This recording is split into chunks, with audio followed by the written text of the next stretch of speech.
और आइए सीधे आपको सागर लिए चलते हैं। मुख्यमंत्री डॉक्टर मोहन यादव वहां पहुंचे, संबोधित कर रहे हैं। क्षेत्र का आवाज बुलंद करते करते पूरे प्रदेश तो क्या देश में जिनका नाम है, ऐसे वरिष्ठ पूर्व मंत्री माननीय गोपाल भार्गव जी, आपका भी अभिनंदन है, वंदन है। कई जवाब जिनका नाम ही काफी है।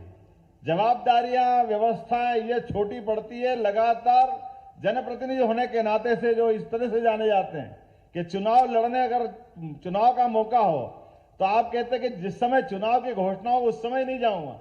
ये जो अंदर की जनता के दिल पे जो राज करते हैं वही ये कर सकते हैं, हर एक किसी के बस की बात नहीं हो सकती। इस अवसर पर माननीय सांसद राज बहादुर जी, उनका भी अभिनंदन करता हूं। राज बहादुर जी का, हमारे अपने वरिष्ठ नेता, पूर्व मंत्री, पूर्व सांसद और वर्तमान विधायक माननीय भूपेंद्र सिंह जी, उनका भी अभिनंदन है। आप भी अलग अलग दायित्वों का निर्वहन करते हुए भी क्लस्टर के प्रभारी भी हैं। बहुत सारे अलग अलग काम आपको मिलते रहे। हमारे उज्जैन के भी प्रभारी मंत्री रह चुके हैं। मैं इस अवसर पर मेरे अभिन्न मित्र शैलेंद्र जी, जोरदार अभिनंदन करें शैलेंद्र जी के लिए भी। शैलेंद्र जैन जी, शैलेंद्र जी ने कुछ मांगा, मैं बोलने में जरूर याद रखूंगा। मांगा तो सभी ने है। अरे हमारे 2-3 मंत्री और रह गए। माननीय धर्मेंद्र जी, पर्यटन मंत्री, इनके अभिनंदन करें। माननीय लखन पटेल जी, जोरदार अभिनंदन करें। दिलीप अहिरवार जी, जोरदार अभिनंदन करें दिलीप जी के लिए भी। हमारे बहुत अच्छे नेता हैं और भाग्यशाली ऐसे हैं कि हमारे अपने पहली बार में छक्का लगा के सीधे मंत्रिमंडल का, ये ऐसे हमारे अपने जोरदार ऐसे व्यक्तित्व के धनी भी होना चाहिए। इस अवसर पर मेरे आपके इंजीनियर और पढ़ाई के साथ साथ अपने क्षेत्र की बहुत सेवा करते हैं, उनके यहाँ कॉलेज के लिए भी लेके आए प्रदीप लारिया जी, आपका भी अभिनंदन। प्रदीप भाई के लिए जोरदार अभिनंदन करें। कई कारणों से उनकी अलग पहचान है। हमारे पूरे मंच के ऊपर माननीय श्याम सुंदर जी, जिला प्रभारी, अभिनंदन करें श्याम सुंदर जी का। जरा ताली वाली तो बजाओ, मजे नहीं आ रहा, मैं बोले जा रहा हूं, अब आप नाम बोलते जाओ और आप बोलते जाना। गौरव सिरोटिया जी, राजेंद्र सिंह जी, गोकलपुर है, मोकल, ये लिख के मेरे को गोकल दिया, इसलिए मेरे को तो गोकुल वाले को गोकल ही याद आता है। तो गाय का कुल जिसके घर में, वो सब गोकुल वाले ही तो होते हैं। जिनके घर गाय वो गोपाल, जिनका घर में गाय के गांव में बना हुआ वो गोकुल। हमारे परमात्मा की तो दया है। समूचा भरा पूरा मंच एक बार अभिनंदन कर दो, फिर अगली बार गलती हो जाएगी। नहीं तो ये नाम है अपने लिखने वाले गलती करे और मेरे मुंह से निकले वो थोड़ा ऐसा लगता है कि गलत हो रहा है। लेकिन अभी तो उत्सव का माहौल चल रहा है और उत्सव का माहौल कैसा चल रहा है इसका आनंद हम सबको आ रहा होगा। अपने यहाँ कितनी अच्छी संस्कृति, कितने अच्छे हमारे त्योहार पर्व रहते हैं। आप अंदाजे लगा लो कि हमारे जितने भी त्योहार और पर्व होते हैं, पर्व जितने भी होते हैं, जैसे एकादशी, नवरात्रि, सावन का मास, ये सब पर्व वाले जिसमें उपवास करते हैं, और त्योहार इतने जिसमें सबको खाने पीने को खूब मिले, खूब आनंद के साथ मस्ती के साथ खाओ, तो होली, दिवाली, दशहरा, ये त्योहार के रहते हैं। और संक्रांति, हम सब समझ सकते हैं यशस्वी प्रधानमंत्री ने फिर हमको एक दिवाली दे दी है, एक त्योहार का मौका आया हम सबके लिए, जिस त्योहार के आधार पर हमारा अपना 22 तारीख का दिन इतिहास में अमर हो जाएगा, अमिट हो जाएगा।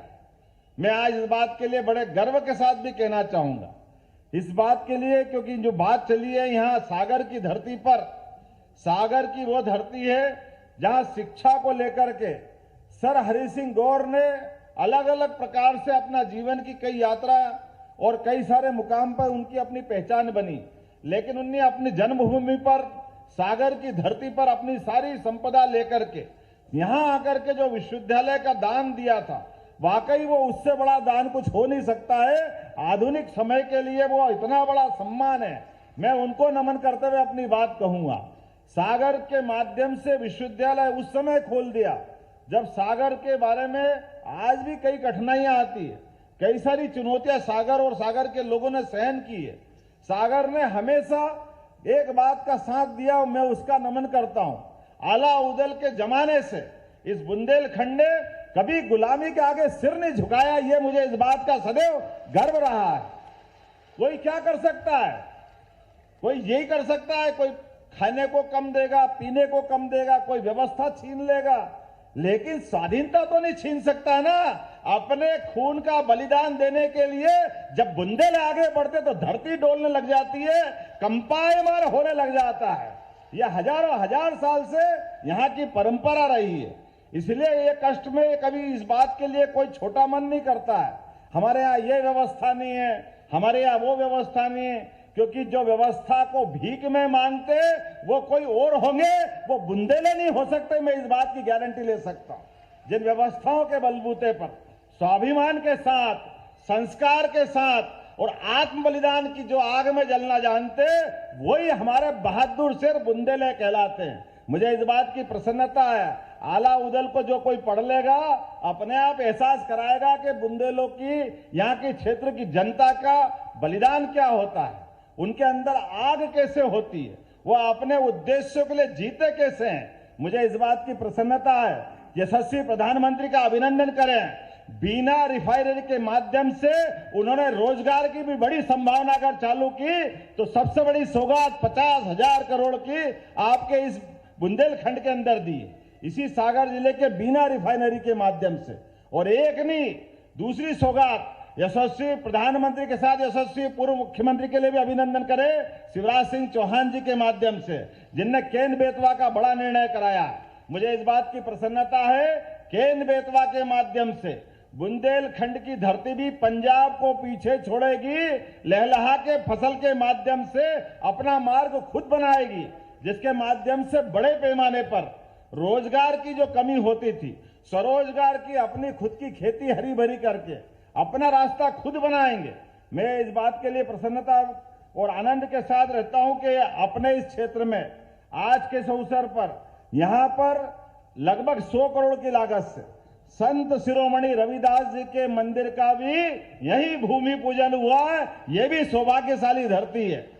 रविदास जी वो व्यक्ति हैं जिन्हें जीवन के कितने प्रकार के पाठ पढ़ाए जीवन में, वो भी उस दौर में जब रविदास जी को जीवन, उनकी अपनी जीवन पद्धति और उनका व्यवसाय, कई प्रश्न उठाते थे लोग उस समय, लेकिन अपने परमात्मा पे विश्वास करके सनातन संस्कृति को धन्य करने के लिए कोई संत आगे बढ़े तो वाकई रविदास जी को नमन करने की जरूरत है। आज के इस दौर में वो विचार आज भी पूजनीय है।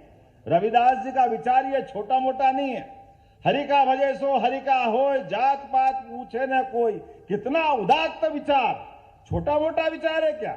हमारे समाज को फूट डालने के आधार पर अंग्रेजों से लेकर कई लोगों ने ऐसे ही षड्यंत्रों के बलबूते पर समाज को लड़ाते लड़ाते पता नहीं कितने कष्ट दिए।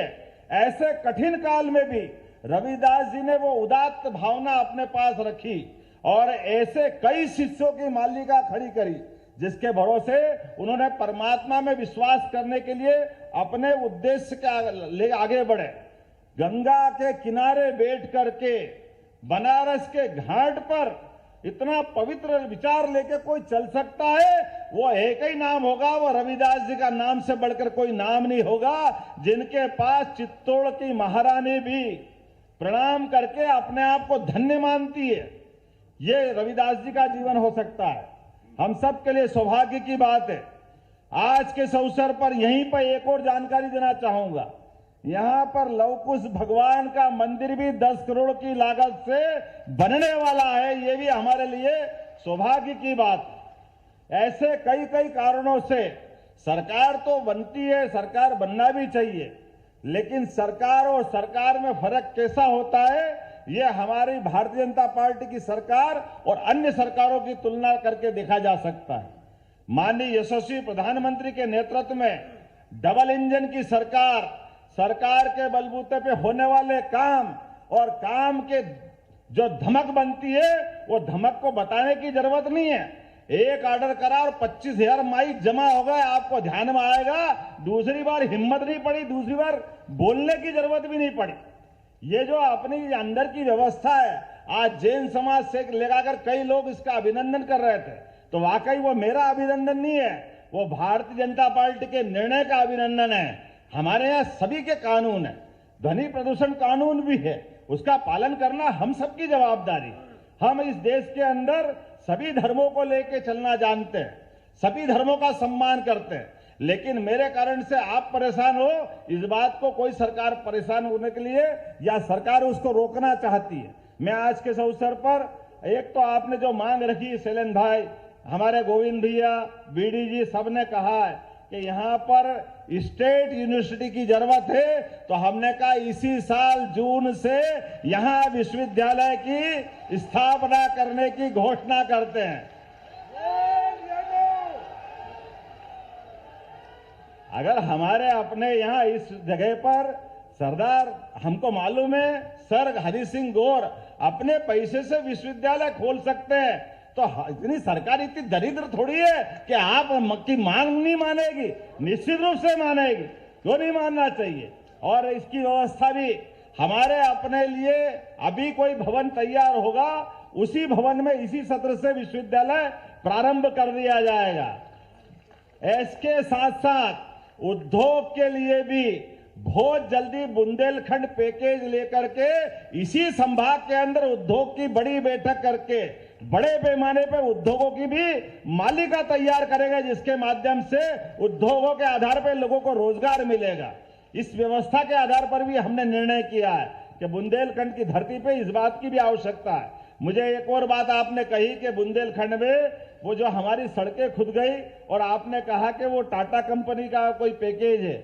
हमने कहा कोई कंपनी ने एग्रीमेंट किया है तो हम तो उससे जब तक पाई वसूल नहीं कर ले, ये सरकार चुप नहीं बैठेगी। 25 करोड़ रुपए उससे वसूल करके निश्चित रूप से आपके इस सागर के लिए जो सड़कों के लिए खुद ही उसको देने का एस्टीमेट बनाया। मेरे पास नगर परिषद का ये आ गया एस्टीमेट का पत्र, निश्चित रूप से बहुत जल्दी आपकी राशि आपको देंगे और उससे हम निश्चित रूप से राशि लेंगे। आज के इस अवसर पर वैसे तो बहुत सारी बातें थी, लेकिन समय कम पड़ गया। सबसे पहले तो मैं दोनों हाथ जोड़कर आपसे माफी चाहता हूं कि आने का समय जल्दी था लेकिन देरी से आया। लेकिन आने के बाद हमने अपनी एक नियम बनाया कि आने के क्रम में हमारे अपने प्रशासनिक लेवल पर जो हमारे लॉ एंड ऑर्डर की मीटिंग हो, प्रशासन के जरिए निर्माण कार्यों की बातें हो, उसकी भी मीटिंग होना चाहिए। इसलिए संभाग की वो बैठक भी हमको करना है। इसलिए मैं उम्मीद कर रहा हूं आप सबके माध्यम से, आप मेरी अपनी बात को यहीं समाप्त करूंगा, लेकिन आपसे एक संकल्प करवा रहा हूं। अपने हाथ खड़े करो और आप भी खुद खड़े हो जाओ और हम सब संकल्प करें परसों के लिए कि राम जी के उस गर्भगृह में प्रवेश के लिए नरेंद्र मोदी जी जब अयोध्या में बैठ करके परमात्मा के लिए वो अद्वितीय क्षण हमको उपलब्ध करा रहे हैं, तो हम अपने अपने स्थान पर जो जहां है वहां बैठ करके दिवाली मनाएंगे, आनंद में सम्मिलित होंगे। बोलो तैयार है? तो अपनी मुट्ठी बांधो और एक बार और जय जय श्री राम, जय जय श्री राम। भारत माता की बहुत बहुत धन्यवाद। भारत माता की जय।